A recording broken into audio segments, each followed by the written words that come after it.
अहिल्यानगरमधील या शाळेत तिसरीच्या विद्यार्थ्याच्या दप्तरात 2.5 लाखांचे दागिने। त्यानंतर मंडळी, शाळकरी मुलाच्या दप्तरात नेहमी खाऊ, खेळणी, पुस्तके असतात, पण 2.5 लाख रुपये किमतीचे सोन्याचे दागिने तिसरीत विद्यार्थ्याच्या दप्तरात असतील तर हा प्रकार घडलाय अहिल्यानगरमधील पाथर्डी तालुक्यात।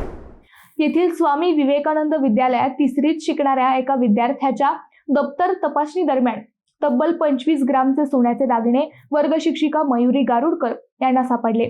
तातडीने पालकांना बोलवणे पाठवले व दागिने दाखवले। त्यानंतर समोर आला विचित्र प्रकार। त्याचे झाले असे प्राथमिक चौकशीत समजले की विद्यार्थ्याच्या आजीने सुरक्षिततेच्या कारणास्तव दागिने दप्तरात लपवले होते।